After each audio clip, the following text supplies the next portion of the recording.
बड़े ध्यान समझो इधर बोर्ड पे। तो पिछली क्लास में हमने पढ़ा था, इधर देखो, इधर देखो भाई, कि magnetic field inside the solenoid कितना था। Magnetic field inside the solenoid कितना था? तो आप बोलोगे सर म्यू नॉट एन आई, जहाँ पे एन की मीनिंग क्या होती है? Number of turns per unit length. अब देखो सोलेनोइड के अंदर एक खासियत होती है, खासियत बोलो या फिर बोलो सोलेनोइड की कंडीशन। क्या कंडीशन होती है? देखो इधर, ये तुम्हें पता है यहाँ से लेकर यहाँ तक ये सोलेनोइड का क्या था बेटा? लेंथ था।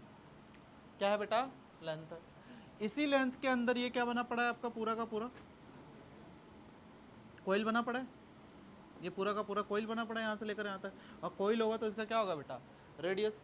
तो सोलेनोइड को पहचानने का एक और तरीका बता रहा हूँ कि सोलेनोइड है या नहीं है। सोलेनोइड जब भी होगा ना तो उसका जो लेंथ है वो मच मच ग्रेटर देन होगा इसके रेडियस। सोलेनोइड के अंदर जो उसका लेंथ होगा सोलेनोइड का, वो उसके रेडियस से क्या होगा? बहुत ही ज़्यादा बड़ा होगा। देखो ना, लेंथ ये पूरा है और रेडियस क्या एकदम छोटा है। तो इसका केवल जब भी आपको रेडियस दिया रहे तो उससे कंफ्यूज नहीं होना है। रेडियस दिया जाता है कि पहचानने के लिए कि सोलेनोइड है, और सोलेनोइड की जो मेन कंडीशन होती है वो क्या होता है आपका? Length is much much greater than radius. ठीक है, अगर ये कंडीशन फुलफिल होता है तभी सोलेनोइड है, नहीं तो नहीं होगा। समझ में आया? इसीलिए इस लेंथ को दिया जाता है और रेडियस को दिया जाता है। बाकी इस लेंथ और रेडियस का कोई काम नहीं है। रेडियस का कोई काम नहीं है। रेडियस का काम पता कब होगा? जब हमें रेजिस्टेंस निकालना होगा। क्या निकालना पड़ेगा बेटा? रेजिस्टेंस। तो जैसे ही आप कॉइल का रेजिस्टेंस निकालोगे तो किसके इक्वल होता है बताओ? किसी भी चीज़ का रेजिस्टेंस किसके इक्वल होता है बेटा? रो एल बाई ए होता है ना। तो यहाँ पे आप लोगों को जरूरत पड़ेगी एक की। समझ में आया क्या? वैसे इसका कोई यूज नहीं है। चलो, तो पहला क्वेश्चन देखो, ऐसे ही हमारे को 4-5 क्वेश्चन करने हैं। बोर्ड पे ध्यान दो। पहला क्वेश्चन देखो, एक बार सवाल को आप समझना स्टार्ट करो। पहला क्वेश्चन, और solenoid coil of 300 turns per unit पर मीटर, ये किसकी वैल्यू दे रखी है बताओ? पढ़ना स्टार्ट करो। तो जब इसको पढ़ोगे ना तो ये किसकी वैल्यू है? ये एन दे रखा है भाई। एन की वैल्यू कितनी दे रखी है? 300 टर्न्स पर मीटर। ठीक है, ये स्मॉल एन की वैल्यू है, कैपिटल एन की वैल्यू है? स्मॉल एन की वैल्यू है ना। स्मॉल एन ही तो होता है क्या? Number of turns per unit, वही तो दे रखा है। इतने टर्न्स है पर मीटर पे, तो एन की वैल्यू दे रखी है। इस कैरिंग करंट ऑफ, कितना करंट कैरी कर रहा है बेटा? कितना कैरी कर रहा है? 5 एम्पियर। सबसे सिंपल सवाल होते हैं इसके। The length of solenoid is 0.5 metre. तो आप बोलोगे सर लेंथ क्यों दे दिया 0.5 मीटर? कुछ नहीं, एक्स्ट्रा डेटा है। Has a radius of 1 centimetre. Radius की वैल्यू कितनी दे दी है बेटा? 1 सेंटीमीटर दे दी है। Find the magnetic field inside the solenoid. इतना डेटा दे दिया, और पूछ क्या रहा है? पूछ क्या रहा है? मैग्नेटिक फील्ड इनसाइड पूछ रहा है। देखो, अब डेटा का यूजफुलनेस देखो क्या है। पहली बात तो पहचानो कि सोलेनोइड कौन सा है। ठीक है, हेलिकल सोलेनोइड की कंडीशन क्या होती है मैंने बता चुका हूँ आप लोगों को। क्या कंडीशन होती है? जिसके अंदर रेडियस जो लेंथ होता है वो मच मच ग्रेटर देन हो जाता है किससे? रेडियस के। यही बोला जाता है हेलिकल सोलेनोइड। ठीक है, तो यहाँ देखो क्या ऐसा कंडीशन है क्या? देखो इधर लेंथ कितना है? 0.5। मच मच ग्रेटर देन है किससे? 1 सेंटीमीटर से भाई। 1 सेंटीमीटर का मतलब, कहने का मतलब क्या है? कितना होगा ये? 0.01 मीटर। कौन बड़ा है? ऑब्वियस सी बात है, लेंथ जो है वो ज़्यादा है और रेडियस क्या है? छोटा। समझ में आया? ये कंडीशन होती है किसके लिए? For helical solenoid. किसके लिए बेटा? फॉर हेलिकल सोलेनोइड को चेक करने की एक कंडीशन है, फॉर हेलिकल सोलेनोइड। बाकी इसका कोई यूज नहीं। समझ में आया क्या? अब मैग्नेटिक फील्ड क्या होता है बताओ ना सोलेनोइड के अंदर? Inside the solenoid magnetic field कितना होता है? तो आप बोलोगे sir inside the solenoid B equal to किसके इक्वल होता है? म्यू नॉट एन आई, मोनी। ठीक है, म्योनी जो भी बोलना है। म्यू नोट की वैल्यू कितनी होती है बेटा? 4 पाई इंटू 10⁻⁷। एन की वैल्यू कितनी है बेटा? एन की वैल्यू ऑलरेडी दे रखी है, कितनी है? 300। अपॉन में इंटू में क्या है? आई की वैल्यू कितनी है? 5। आंसर आ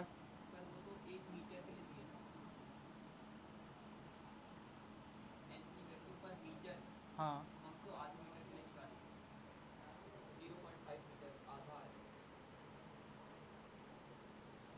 आधा है। हाँ, ये आधा है तो आधे।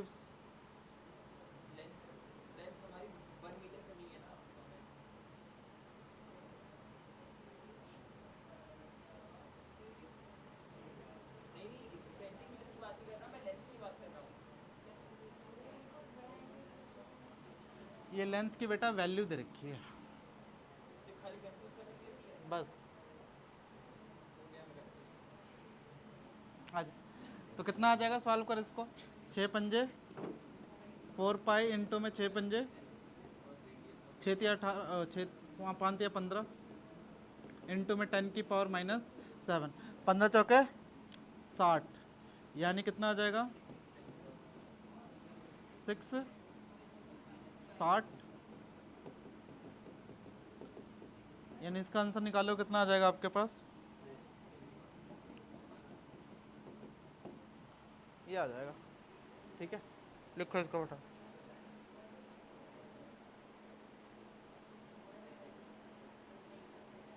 कर सकते हो ना सॉल्व इसको। हाँ 6 पाई इंटू 10 की पावर माइनस 4 टेस्ला, बाकी पाई की वैल्यू आप पुट कर दोगे और तो आगे और जाएगा सॉल्व। ठीक है, क्लियर है? हैं? नहीं इसके आगे भी कर सकते हो, पाई की वैल्यू रख देना 3.14, फिर आंसर आ जाए। हाँ इतना ज़रूरी है। ठीक है, इंटूम टेस्ला। ठीक है, थोड़ा जल्दी देखो बेसिक क्वेश्चनों को। अगला क्वेश्चन देखो, जल्दी देखो, टाइम नहीं है ज़्यादा, हमें मेन टॉपिक करना है। अगली क्लास में हमें 4 से स्टार्ट करना है। एक सोलेनोइड है, उसका लेंथ कितना है बेटा 0.5 मीटर। कितना लेंथ है इसका 0.5 metre. Has a radius of 1 centimetre, is made up of 500 turns, it carries a current of 5 ampere, what is the magnetic field inside the solenoid. अब यहाँ पे सवाल देखो थोड़ा अलग है। यहाँ पे आपको क्या दे रखा है, कैपिटल एन की वैल्यू कितनी दे रखी है 500, एल की वैल्यू कितनी दे रखी है 0.5 मीटर, रेडियस की वैल्यू कितनी दे रखी है 1 सेंटीमीटर, करंट कितना कैरी कर रहा है 5 एम्पियर। तो जब भी ऐसा दे तो चेक करने की कंडीशन तो मैंने बता दिया। कंडीशन क्या है हेलिकल सोलेनोइड के लिए, कंडीशन क्या है L is must be greater than R, है ना। कंडीशन फुलफिल भी हो रहा है, यहाँ पे दिखाई दे रहा होगा। ठीक है, तो हम उसको चेक नहीं कर रहे, हम डायरेक्ट आंसर निकाल रहे हैं। यहाँ पे देखो ये एन दिया हुआ है और अपने पास मैग्नेटिक फील्ड का फॉर्मूला क्या होता है इनसाइड द सोलेनोइड, तो आप बोलोगे सर वो होता है म्यू नॉट एन आई, लेकिन यहाँ पे एन की वैल्यू क्या होती है नंबर ऑफ टर्न्स पर मीटर या पर यूनिट लेंथ। तो निकाल लो भाई एन की वैल्यू, तो एन की वैल्यू क्या होगी number of turns per unit length. तो एन की वैल्यू कितनी है 500 अपॉन में एन की वैल्यू कितनी है, एल की वैल्यू कितनी है 0.5। सॉल्व करो कितना आ जाएगा आपके पास 1000 टर्न्स पर मीटर, 1000 टर्न्स पर मीटर। ये समझ में आया क्या? अब डायरेक्ट वैल्यू पुट कर दो, आ जाएगा आंसर। देखो एक बार में क्या आ जाएगा 4 पाई इंटू 10 की पावर माइनस 7। एन की वैल्यू कितनी है बेटा 1000 इंटू में आई की वैल्यू कितनी है 5, तो सॉल्व करो कितना हो जाएगा 20 पाई इंटू में 10 की पावर माइनस 4, यानी कितना आ जाएगा 2 पाई इंटू 10 की पावर माइनस 3 टेस्ला। आ गया आंसर, खत्म। समझ में आया क्या? क्लियर है? क्लियर है? पेज छोड़ते जाना आप लोग। ठीक है, क्लियर है यहाँ तक की बात है? इजी है कैलकुलेशन। ठीक है, अगला क्वेश्चन देखो। क्लियर है भाई? देख लो एक बार सही से।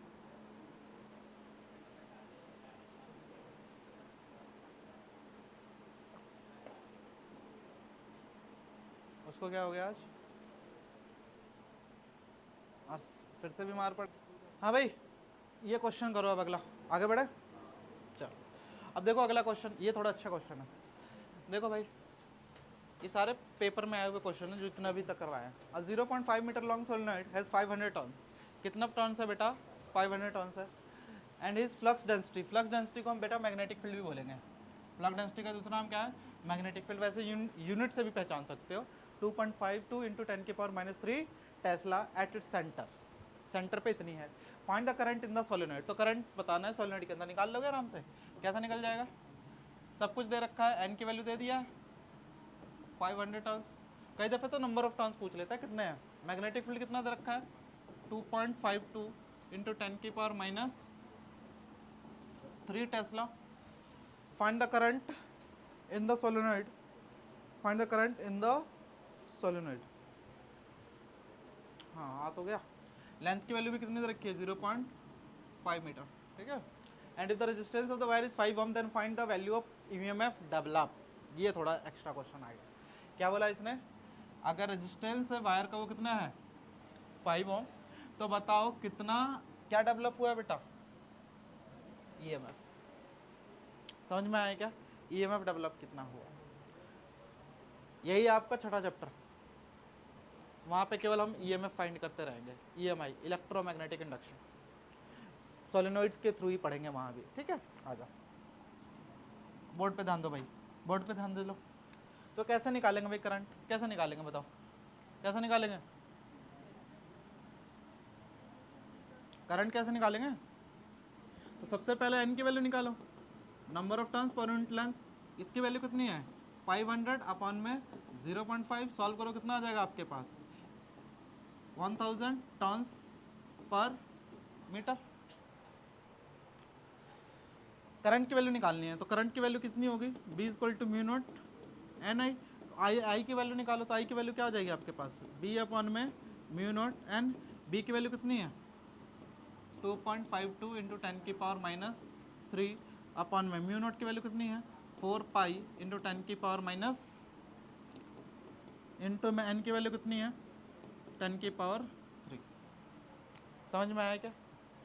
तो सॉल्व करो कितना हो गया ये सवाल, 2.52 इंटू में 4 इंटू में 3.14 इंटू में पावर को सॉल्व कर लो, 10 की पावर माइनस 6, 10 की पावर 7, ये आ जाएगा आपके पास 25.2 अपॉन में 4 3 12, कितना आ जाएगा, या फिर ये पुट कर लो, कुछ कट पिट रहा है क्या, कट पिट जाएगा, देखना एक बार कट पिट रहा है, 22 के टेबल में 252 जाएगा शायद, जा रहा है, नहीं जा रहा, नहीं जा रहा, एग्जैक्ट नहीं जा रहा है, ठीक है। 3.12 की जगह 22/7 लिख लो, ठीक है। 4 की टेबल में वो कैंसिल आउट हो जाएगा, तो कुछ ना कितना आएगा कैलकुलेट करो, 300, इसका आ रहा है 2.2 एम्पियर, कितना आ रहा है 2 एम्पियर, हाँ 2 एम्पियर ही आएगा, देखो इधर सॉल्व कर लो इसको, इसको मल्टीप्लाई कर दो 3.14 से, करना है एक बार, तो यहाँ कितना आ गया 25/2, ये समझ में 25/2 क्यों आया, 10 की पावर माइनस 10 की पावर -3, इधर है ऊपर जाएगा तो ये भी -3 हो जाएगा, 10 की पावर -6, ये 10 की पावर -7 जाएगा तो केवल 10 बच जाएगा, 10 ऊपर मल्टीप्लाई कर दो कितना आ जाएगा 25/25.2, और इधर कितना बच जाएगा ये देखना 12 पॉइंट कितना आ रहा है 26, ये आ रहा है, देखो एक बार कैलकुलेट करके, इसको मल्टीप्लाई करके देखो, ये आ रहा है, अब ऐसे दिख जाएगा तुम लोगों को, नहीं आ रहा, अरे यार 3.14 को ये 1256, हाँ तो कैंसिल आउट हो जाएगा, ये 2 टाइम्स ही आएगा अप्रॉक्सीमेट, ठीक है। हाँ कर लो इसको फटाफट, जल्दी लिख लो, ठीक है 1256, आगे बढ़े, कर लोगे ना ये सब, हाँ भाई शीट चली जाएगी, आराम से करते रहना, अप्रॉक्स 2 टाइम्स आएगा, ठीक है, अप्रॉक्स ही लिखना, अप्रॉक्स ही लिख लो, ठीक है। हाँ भाई अब थोड़ा सा मेन टॉपिक आ रहा है जो आज की क्लास के लिए सबसे ज़रूरी है, हैं? अच्छा ईएमएफ भी निकालना है, हाँ ईएमएफ भी निकाल लो यार, तो ईएमएफ क्या होगा, तो ईएमएफ डेवलप कितना होगा आई इंटू में आर, यही हो जाएगा ना, तो आई की वैल्यू कितनी है 2 एम्पियर, आर की वैल्यू कितनी है 5, तो कितना आ जाएगा बेटा 10 वोल्ट, ये समझ में आया क्या, ईएमएफ कितना आ जाएगा आपके पास 10 वोल्ट, ठीक है। हाँ भाई आज के लिए जो सबसे ज़रूरी टॉपिक था वो ये है, क्या है टॉपिक का नाम, magnetic field due to thick wire, या तो इसको मैग्नेटिक फील्ड थिक वायर बोल दो, या फिर इसी का नाम क्या है, या तो ये क्वेश्चन फॉर्मेट के या तो क्वेश्चन के फॉर्मेट में आएगा इस तरीके से लिख के, या तो थिक वायर बोल देगा, ठीक है।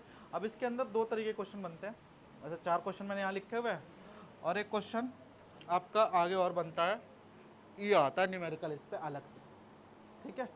तो सबसे ज़्यादा ज़रूरी टॉपिकों में से एक है ये, देखो क्वेश्चन को पढ़ते हैं एक बार, लिखो एक बार क्वेश्चन को लिख लो, लिखो ये क्वेश्चन, पेज छोड़ के लिख लो,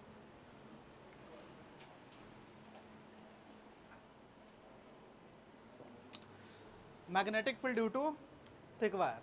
बोर्ड पे ध्यान दो, एक बार सवाल को पढ़ते हैं, क्वेश्चन फॉर्मेट में कैसे आता है।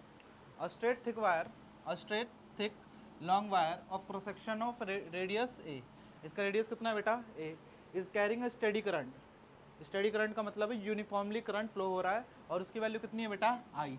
यूज किसका यूज करना है, Ampere's law, to obtain a relation showing the variation of magnetic field inside and outside the wire with distance. Magnetic field का डिस्टेंस के साथ वेरिएशन करना है। पहली कंडीशन क्या है, आउटसाइड द सोलेनोइड, जब आर की वैल्यू ए से क्या हो ज़्यादा हो। दूसरा क्या है, इनसाइड द सोलेनोइड, जब आर की वैल्यू क्या हो ए से कम हो। और तीसरा है इनके बीच में ग्राफ, और चौथा है what is the maximum value of magnetic field. नहीं आया सवाल समझ में, आओ बोर्ड पे ध्यान दो। पहले थिक सब, ये हमारे पास एक थिक वायर है। इस थिक वायर का जो रेडियस है, बोर्ड पे ध्यान देना, इसका जो रेडियस है उस रेडियस की वैल्यू कितनी है बेटा, उस रेडियस की वैल्यू है अपने पास ए। इस रेडियस की वैल्यू कितनी है बेटा, दिस इज द सेंटर, ये क्या बेटा सेंटर, ये वैल्यू कितनी है बेटा ए। ठीक है, यहाँ तक की बात समझ में आई।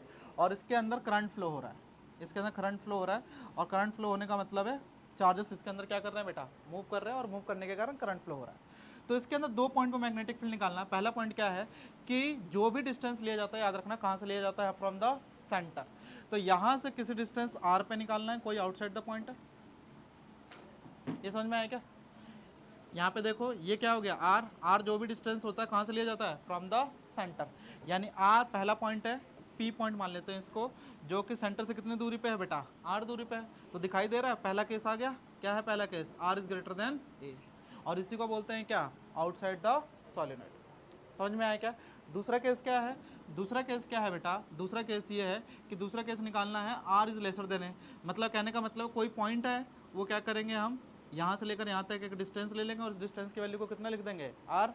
तो यहाँ पे आप लोग को दिखाई दे रहा होगा ये जो पॉइंट है, इस पॉइंट का डिस्टेंस क्या है, आर बड़ा है या ए बड़ा है, तो आप बोलोगे सर ए बड़ा है और आर की वैल्यू क्या है, छोटी। तो ये पॉइंट कहाँ पे है, देखो ये इनसाइड द वायर है, आउटसाइड द वायर है, इनसाइड द वायर। तो दूसरा केस क्या है बेटा, इनसाइड द वायर। सवाल समझ में आया क्या, एक जगह मैग्नेटिक फील्ड कहाँ निकालना है, बाहर, और एक तरफ मैग्नेटिक फील्ड कहाँ निकालना है बेटा, वायर के अंदर। कहाँ लिखा है सोलेनोइड, आउटसाइड द वायर लिखो यार, आउटसाइड इनसाइड द वायर। ठीक है, चलो inside the wire, outside the wire. ठीक है, चलो क्लियर हुआ, पहले क्या करना है ये पहले माइंड में क्लियर हुआ, कहाँ कहाँ पे निकालना है। तो सबसे पहला पॉइंट करते हैं, ठीक है, आ जाओ। सबसे पहला पॉइंट ये अगर आएगा तो 5 मार्क्स में आएगा। तो सबसे पहला पॉइंट क्या है, पहला है आउटसाइड द वायर। सो पहला है मैग्नेटिक फील्ड, बोर्ड पे ध्यान देना, magnetic field outside the wire, outside the wire. ठीक है, आउटसाइड द वायर का मतलब क्या है, R is greater than a, R is greater than a होना चाहिए, है ना बेटा। चलो पहले डायग्राम बना लेते हैं। तो ये मान लो हमारे पास एक थिक वायर है, ठीक है, ये हमारे पास एक थिक वायर है जिसका रेडियस कितना है बेटा, जिसका रेडियस कितना है ए, जिसका रेडियस कितना है बेटा ए है। यहाँ तक की बात समझ में आई। तो हमें कहाँ निकालना है मैग्नेटिक फील्ड, हमें निकालना है आउटसाइड एक पॉइंट है, कहाँ निकालना है बेटा, आउटसाइड एक पॉइंट है, और इस पॉइंट की वैल्यू को हम क्या मान लेते हैं बेटा, पी मान लेते हैं, और यहाँ से लेकर यहाँ तक का इसका जो डिस्टेंस है उसको क्या मान लेता हूँ मैं, आर मान लेता हूँ। कोई दिक्कत क्या, क्लियर हुआ। अब यहाँ पे यूज़ किसका करना है, किसका यूज़ करना है, एम्पियर्स लॉ यूज़ करें। तो एम्पियर्स लॉ को यूज़ करने के लिए सबसे पहले क्या बनाना पड़ेगा हमको, एम्पीरियन, क्या बनाना पड़ेगा, एम्पीरियन लूप। तो ये हम क्या बना रहे हैं सबसे पहले, एम्पीरियन, जिस एम्पीरियन लूप का रेडियस कितना है बेटा, कैपिटल आर। यही तो होता है, कोई दिक्कत यहाँ तक क्या होता है मैं। तो अब मुझे बताओ बाई एम्पियर्स लॉ क्या होगा, by Ampere's law, by Ampere's क्या होगा। तो आप बोलोगे sir B dot D L is equal to mu naught I, यही होता है ना Ampere's law, B dot D L is equal to mu naught I. और तुम्हें पता है हर एक पॉइंट पे जो मैग्नेटिक फील्ड होगी, जो जो मैग्नेटिक फील्ड होगी और जो आपका डी एल होगा, ये दोनों को दोनों क्या होंगे, टेंजेंशियल होंगे। दोनों के दोनों क्या होंगे बेटा, टेंजेंशियल होंगे। ये हम पढ़ चुके हैं, यहाँ पे लिखने की जरूरत तो नहीं है। ये दोनों के दोनों क्या होंगे बेटा, टेंजेंशियल होंगे। और जैसे ही टेंजेंशियल होंगे तो बताओ मैग्नेटिक फील्ड कितना आ जाएगा यहाँ पे, तो आप बोलोगे sir B D L cos 0 equal to mu naught I, ये रहेगा। अब इसकी वैल्यू को निकालते हैं, बी की वैल्यू क्या आ जाएगी, कॉस 0 की वैल्यू कितनी होती है, म्यू नॉट आई। यानी कि जो मैग्नेटिक फील्ड होगा आउटसाइड पॉइंट पे, इस डीएल की वैल्यू कितनी आएगी जब सॉल्व करूंगा, तो बताना एक बार कितना आएगी। तो एम्पीरियल लूप का जब मैं लेंथ निकालूंगा तो उस लेंथ की वैल्यू कितनी आ जाएगी बेटा, तो आप बोलोगे सर इसकी वैल्यू आएगी हमारे पास 2 पाई आर। यानी कि जो मैग्नेटिक फील्ड होगा आउटसाइड वो कितना होगा, म्यू नॉट आई अपॉन में कितना हो जाएगा बेटा, 2 पाई आर। यानी कि जो बी का वेरिएशन है आर के साथ वो कैसा है बेटा, इन्वर्सली। कैसा है बेटा, इन्वर्सली। कहने का मतलब है जो आउटसाइड मैग्नेटिक फील्ड होती है वो थिन वायर की और थिक वायर की दोनों की क्या होती है बेटा, इक्वल होती है। दोनों की क्या होती है बेटा, इक्वल होती है। वो कितनी होती है बेटा, म्यू नॉट आई अपॉन में 2 पाई आर। ये सबको क्लियर है पहले। तो इनसाइड वाला तो सवाल आप लोग नॉर्मली कर सकते हो क्योंकि वो आसान है। जो मेन दिक्कत होती है वो कौन सी होती है आपकी, इनसाइड की। चले, तो ये कहाँ पे है बेटा, मैग्नेटिक फील्ड आउटसाइड, और आउटसाइड कितनी होती है, म्यू नॉट आई अपॉन में 2 पाई आर। ये हम पिछले 3 क्लास से ये पढ़ते जा रहे हैं, म्यू नॉट आई अपॉन में 2 पाई आर। आगे बढ़ें क्या, ठीक है। अब हम बात करते हैं इसके इनसाइड की। किसकी बात करते हैं बेटा, इनसाइड। इनसाइड वाला समझ लो, कंफ्यूजन इनसाइड वाले में होती है। तो inside the wire, inside the wire का मतलब केस क्या है, ए इज ग्रेटर देन आर। ए की जो वैल्यू है वो आर से क्या होगी बेटा, बड़ी होगी। ए की वैल्यू आर से क्या होगी बेटा, बड़ी होगी। करें भाई इनसाइड का, देखो इधर बोर्ड पे, इसको थोड़ा कंसिस्टेंस होगा। देखो ये वाला तो तुम्हारे को पता चल गया, आसान था। ये वाला क्या है, आसान है, डायरेक्ट आ गया आपके पास मैग्नेटिक फील्ड कितना, म्यू नॉट आई अपॉन में 2 पाई आर। ये जो पिछली क्लास में डेरिवेशन किया है और जो ये डेरिवेशन किया है, दोनों डेरिवेशन क्या है, सेम है ना भाई, ठीक है। अब आते हैं इनसाइड पे। अब इनसाइड वाले को क्यों इतना फोकस कर रहा हूँ, ध्यान समझना। Inside the wire magnetic field क्या होती है, तो देखो ये अपने पास एक थिक वायर है, ये अपने पास क्या है, थिक वायर है। इस थिक वायर का जो रेडियस है वो कितना है बेटा, कितना है, ए। इसका रेडियस कितना है बेटा, ए है। ध्यान समझना, क्लिकिंग पॉइंट समझना इधर, अरे लिखते रहिए, देख ले इधर। तो इसका मेन पॉइंट समझो क्या है, ये क्या है बेटा, सेंटर, ठीक है। अब इनसाइड कोई भी पॉइंट ले सकता हूँ, तो मान लो इनसाइड मैंने एक पॉइंट ले लिया यहाँ पे, कोई दिक्कत, यहाँ पे इस पॉइंट का नाम दे दिया मैंने P, जिसका डिस्टेंस यहाँ से कितनी दूरी पे है, r दूरी पे, ठीक है। तो अब लूप बनाओ, तो लूप बनाओगे तो क्या होगा, एम्पीरियन लूप बनाओ। तो यहाँ पे एम्पीरियन लूप कितना बनेगा, ऐसा बनेगा। ये समझ में आया क्या, एम्पीरियन लूप उस पॉइंट से पास होना चाहिए ना एम्पीरियन लूप। मुझे बताओ क्या यहाँ पे same amount of current flow हो रहा है जितना बाहर वाले केस में हो रहा था, क्या इस केस के अंदर जितना करंट फ्लो हो रहा था वायर के अंदर उसके कारण हमने निकाल दिया यहाँ पे, क्या इस केस के अंदर भी same amount of current flow हो रहा है इसके अंदर से लूप से, नहीं हो पाएगा।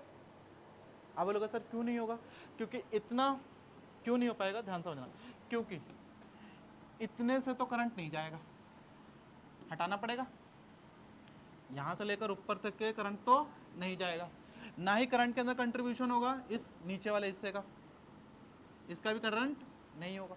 ये समझ में आया क्या, तो करंट केवल और केवल कितने से पास होगा, इतने वाले क्रॉस सेक्शन से पास होगा, बस यही क्यों करना था, ध्यान नहीं यहाँ पे, करंट केवल इतने वाले क्रॉस सेक्शन से ही पास होगा। ये समझ में आया क्या, पहली बात कि हम पूरा नहीं ले सकते हैं करंट, करंट पूरा नहीं ले सकते। करंट जो है, जो बचा हुआ करंट है, जो बचे हुए इलेक्ट्रॉन जो फ्लो कर रहे हैं उनके कारण जो करंट बन रहा है उन्हीं को ले सकते हैं हम केवल। जो बचे हुए इलेक्ट्रॉन है, इधर से तो इलेक्ट्रॉन फ्लो नहीं होंगे, उनको अगर फ्लो हो भी होंगे तो उसको मैं काउंट नहीं करूंगा। क्यों नहीं करूंगा, क्योंकि वो एम्पीरियन लूप के अंदर नहीं आ रहे, वो क्या है, एम्पीरियन लूप के आउटसाइड है। तो इसका कंट्रीब्यूशन तो कितना हो जाएगा, 0 हो जाएगा, यानी कि उसको मैं कभी भी कंट्रीब्यूट नहीं करूंगा। यहां तक की बात समझ में आई क्या। अब बोलोगे सर ठीक है, अब तो समझ गया कि हमें क्या करना है, कि यहाँ पे जो पहले वाला केस था वैसे जैसा केस नहीं रहा, है ना। अब नहीं रहा तो हमें क्या करना पड़ेगा, एक नई क्वांटिटी निकालनी पड़ती है। क्या निकालनी पड़ेगी, एक नई क्वांटिटी। और ये नई क्वांटिटी के बारे में कैसे पता चलेगा, आ जाओ, इस टर्म को मैंने अंडरलाइन इसलिए करवाया था। क्या कह रहा है, टर्म का मीनिंग क्या है, carrying a study current I. Study current I का मतलब पता है क्या है, कि करंट पर यूनिट एरिया वो क्या होगा, एक जैसा होगा, यूनिफॉर्म होगा। करंट पर यूनिट एरिया क्या होगा बेटा, एक जैसा होगा, यूनिफॉर्म होगा। क्योंकि जितना एरिया होगा उसके प्रोपोर्शनल जितने इलेक्ट्रॉन फ्लो कर रहे होंगे वो हमेशा क्या होंगे बेटा, इक्वल होंगे। और करंट पर यूनिट एरिया को हम एक नाम देते हैं बेटा, क्या, करंट पर यूनिट एरिया को एक नाम देते हैं, हाँ। तो याद रखना जब भी ऐसी बात आए कि करंट पर यूनिट एरिया क्या होगा बेटा, सेम होगा, तो याद रखना है क्या, द करंट डेंसिटी, क्या बोलते हैं उसको, current density of the wire remains क्या, रिमेन्स कांस्टेंट। जो करंट डेंसिटी है वो क्या रहेगा बेटा, कांस्टेंट रहेगा। करंट डेंसिटी क्या रहेगा बेटा, कांस्टेंट रहेगा। यहाँ तक की बात समझ आई। अब मुझे बताओ पूरे वायर के अंदर कितना करंट जा रहा था, तो आप बोलोगे सर पूरे वायर के अंदर करंट जा रहा था आई। अब मैं बोल देता हूँ इस क्रॉस सेक्शन वाले एरिया के अंदर जो आपका बचा हुआ है इसके थ्रू कितना करंट जा रहा है, तो इसके थ्रू करंट जाएगा, लेट से मान लेते हैं इसके अंदर जो करंट जा रहा है उसकी वैल्यू मैं मान लेता हूँ आई डैश। इसके अंदर जो करंट जा रहा है इसकी वैल्यू क्या मान लेता हूँ मैं, आई डैश। पहले वाले के अंदर कितना जा रहा था आई, और दूसरे के अंदर कितना जा रहा है आई डैश। लेकिन दोनों का एक चीज कांस्टेंट रहेगा और वो क्या रहेगा बेटा, करंट डेंसिटी। क्यों डेंसिटी, करंट डेंसिटी कांस्टेंट क्यों रहेगा, क्योंकि स्टेडी करंट है। स्टेडी करंट होने का मतलब है यूनिफॉर्मली सारे के सारे चार्जेस फ्लो कर रहे हैं। समझ में आया क्या, इसीलिए करंट डेंसिटी क्या रहेगा, दोनों वायर का सेम रहेगा। ठीक है, बस निकाल दो। तो करंट डेंसिटी इसका और करंट डेंसिटी इसका, जो दूसरा वाला है उन दोनों का क्या रहेगा, सेम रहेगा। अब करंट डेंसिटी क्या होगा, पहले वाले का आई अपॉन में ए, दूसरे वाले क्या रहेगा आई डैश अपॉन में ए डैश। ये समझ में आया क्या, आई अपॉन में ए और ये क्या हो जाएगा बेटा, ए डैश अपॉन में आई डैश। कोई दिक्कत यहाँ तक की बात हो, क्लियर है यहाँ तक की बात है, हाँ भाई कोई डाउट तो नहीं है, ये समझ में आया मैंने क्या बोला, ये क्लियर है, ए डैश आई डैश कैसे ये कांस्टेंट रहेंगे। आगे बढ़े, तो आई अपन में ए और आई डैश अपन में ए डैश, ये क्लियर हुआ, बस यही लिखना होता है मेन, बाकी सवाल खत्म हो गया, ये भी खत्म हो गया। ये समझ में आया क्यों कांस्टेंट रहेगा, बस सवाल निपटा हुआ। तो बायो किसकी वैल्यू निकालेंगे हम बेटा, आई डैश की। तो इस आई डैश की वैल्यू किसके इक्वल होगी, तो आई डैश की वैल्यू निकालो, बताओ किसके इक्वल होगी। तो आप बोलोगे सर आई अपॉन में ए इंटू में ए डैश। आई की वैल्यू तो आई रहेगी, ए डैश की वैल्यू कितनी रहेगी बताना एक बार, ए की वैल्यू कितनी रहेगी, तो ए की वैल्यू रहेगी पाई ए स्क्वायर। समझ में आया क्या, ए डैश की वैल्यू कितनी रहेगी, तो आप बोलोगे सर पाई आर स्क्वायर। पाई से पाई यानी क्या हो जाएगा आपके पास आई आर स्क्वायर अपॉन में ए स्क्वायर। आधे से ज़्यादा बच्चों को तो यही नहीं पता रहता है हम लिख क्यों रहे होते हैं, क्योंकि आप बड़ी बड़ी बुकों में पढ़ोगे ना तो वो इसका एक्सप्लेनेशन नहीं देता है, वो डायरेक्ट आपको आई डैश इक्वल टू लिख देता है आई आर स्क्वायर अपन में ए स्क्वायर, और बच्चा कंफ्यूज रहता है कि कहाँ से आ गई। तो वो एक्चुअल में करंट डेंसिटी का कॉन्सेप्ट यूज़ करते हैं, फिर ये एक्सप्रेशन आता है। समझ में आया पूरी तरीके से, बस सवाल खत्म हो गया। अब यूज़ करो क्या, बाई क्या, एम्पियर्स लॉ। क्या होता है एम्पियर्स लॉ बेटा, क्या होता है बताओ, B dot D L is equal to mu naught. अब आई नेट तो नहीं होगा यहाँ पे, क्या होगा आई डैश, जो बचा वाला करंट है, जो करंट उसके थ्रू पास होगा वही जो होगा ना, तो यहाँ क्या हो जाएगा म्यू नॉट इंटू में आई डैश, जो बचा हुआ करंट है इसके अंदर। बस सवाल खत्म। अब इनकी वैल्यू को सॉल्व करो तो कितना आ जाएगा आपके पास, तो बोलोगे sir B D L cos zero is equal to mu naught I dash की वैल्यू अगले स्टेप में लिख देंगे। अब सॉल्व कर लेते हैं इसको। तो डी एल की वैल्यू क्या आएगी बताना मेरे को बाद में, पहले इसको सॉल्व कर लेते हैं। बी की वैल्यू को बाहर निकाल देते हैं, डी एल की वैल्यू कितनी आ जाएगी,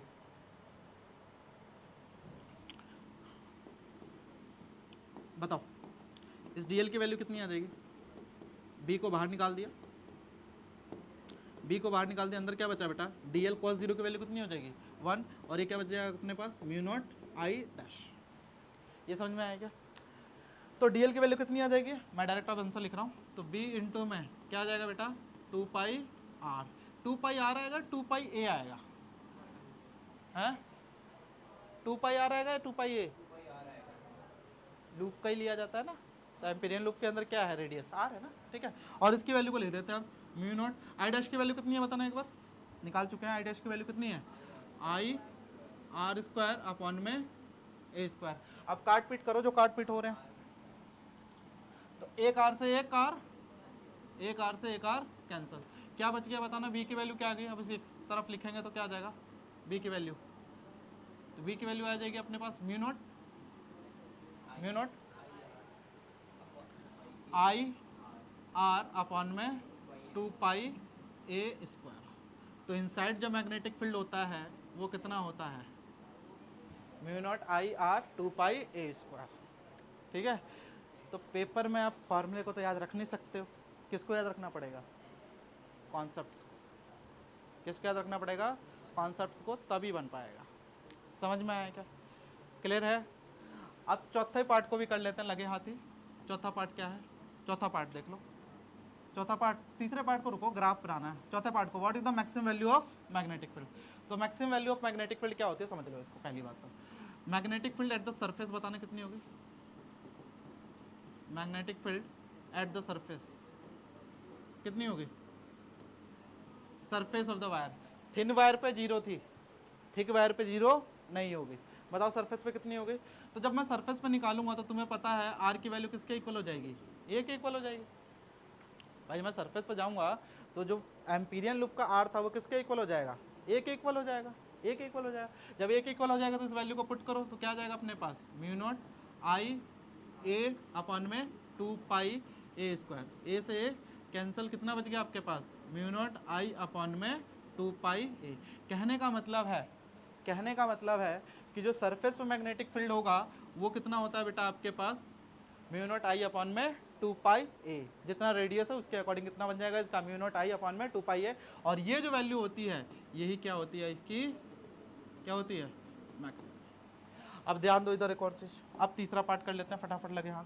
तीसरा पार्ट देखो क्या है, तीसरा पार्ट है बेटा यही ग्राफ बहुत ज़्यादा जरूरी है। ये ग्राफ आता है क्या है, plot the graph, plot the graph between V versus R।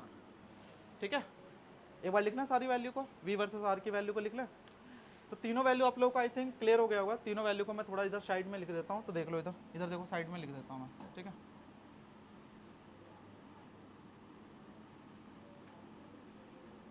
देखो इधर तीनों वैल्यू को एक बार साइड में लिख रहा हूँ मैं। तो मैग्नेटिक फील्ड बताओ आउटसाइड कितनी थी, या फिर ये बताओ इनसाइड कितनी थी, म्यू नॉट, ये लिखा है ना, आई आर अपॉन में 2 पाई ए स्क्वायर। कोई दिक्कत यहाँ तक की बातों में। अब मुझे बताओ दूसरा सरफेस पे कितनी थी, तो म्यू नॉट कितना आ जाएगा, म्यू नॉट अपॉन में आई अपॉन में 2 पाई ए। और आउटसाइड कितनी थी, म्यू नॉट आई अपॉन में 2 पाई, है ना, बोलो ये आ गया। अच्छा यहाँ पे एक चीज़ आप लोगों ने नोटिस करी कि जब मैं इनसाइड की बात कर रहा हूँ तो उस समय जो मैग्नेटिक फील्ड है इनसाइड वो क्या है, डायरेक्टली प्रोपोर्शनल है किसके। लेकिन जब मैंने आउटसाइड बोला था उस समय मैग्नेटिक फील्ड क्या थी, इनवर्सली प्रोपोर्शनल टू आर के। समझ में आया। अब यही ग्राफ आप लोगों को बनाना है। देखो इधर ध्यान से, क्या है ग्राफ, एक तरफ हमें क्या रखना है बेटा, बी, और एक तरफ रखना है हमें आर। ठीक है, तो जब मैं इनसाइड की बात करूंगा तो इनसाइड पे कैसे ग्राफ बनेगा इसका, ये समझ में आ रहा है क्या, ये समझ में आ रहा है। इनसाइड में क्या है, डायरेक्टली है। उसके बाद क्या होगा, सरफेस पे क्या होगा बेटा, सरफेस पे, सरफेस पे क्या होगा, मैक्सिमम। और उसके बाद कैसा बनता जाएगा, B is inversely proportional to, ये ग्राफ समझ में आएगा। पहले डायरेक्टली है, फिर सरफेस पे क्या हुआ, मैक्सिमम, और आउटसाइड जाते ही क्या हो गया, डिक्रीज। ऐसे ग्राफ हमने पढ़ा था अगर याद होगा गॉसेस लॉ के अंदर। लेकिन वहाँ पर वैल्यू क्या थी, अंदर जीरो थी, और आउटसाइड कितनी होती है आपके पास, इनवर्सली होती है। समझ में आया क्या। तो वहाँ पे ग्राफ पढ़ा था आप लोगों ने, इस तरीके का था। उसके बाद यहाँ से इनवर्सली आया था, लेकिन यहाँ पे क्या है, डायरेक्टली है, फिर कैसा है, इनवर्सली है। समझ में आया क्या। ठीक है, लिख लो। कितना टाइम लग गया। ठीक है, तो इनसाइड आउटसाइड कितना है ये पता चल गया। ये पूरा मैंने रफ डायग्राम बनाया पहले इनका। तो इनसाइड का ये था अपने पास, ये पहला था आउटसाइड, फिर ये क्या हो गया अपने पास, इनसाइड, और ये फिर क्या हो गया बेटा, एट द सरफेस, सरफेस, और आखिरी में क्या है बेटा, फ्लोट। अब ये क्वेश्चन आता है पेपर का, ये न्यूमेरिकल है, 2019 के कंपार्टमेंट में आया था ये क्वेश्चन, और 2010 के में भी आया हुआ है। क्वेश्चन देखो क्या है, क्वेश्चन देखो क्या है, इजी क्वेश्चन है। Calculate the ratio of magnetic field at a point a/2 above the surface of the wire to that at a point a/2 below its surface. If the radius of the wire is, ये भी लिख देता हूँ, if the radius of the wire is, if the radius of thick wire is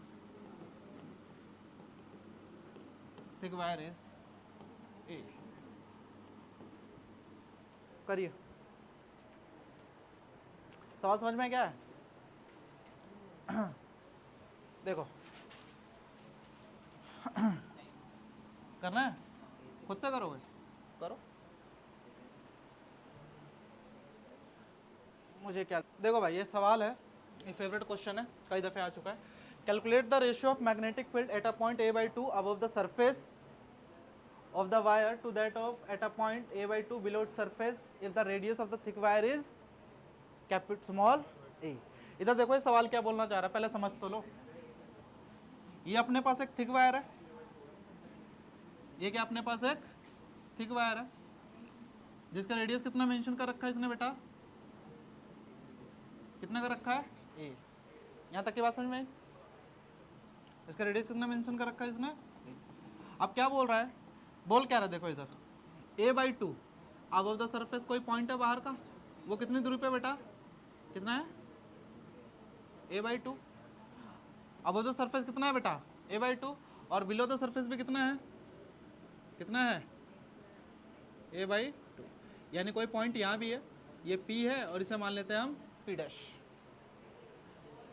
बस सवाल खत्म हो गया। देखो कैसे, तो जब मैं P की बात करूँगा तो ये आउटसाइड द वायर है, और जो आउटसाइड द वायर है तो इसकी मैग्नेटिक फील्ड क्या होगी, μ0I में 2πr, यही होगा ना। और ये r क्या होगा, यहाँ से लेकर यहाँ तक का डिस्टेंस, r क्या होता है, यहाँ से लेकर यहाँ तक का डिस्टेंस, यहाँ से लेकर यहाँ तक का पूरा डिस्टेंस होता है यार।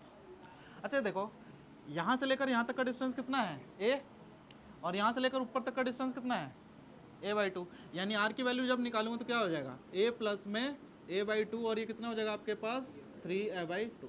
ये समझ में आएगा 3a/2 क्यों आया।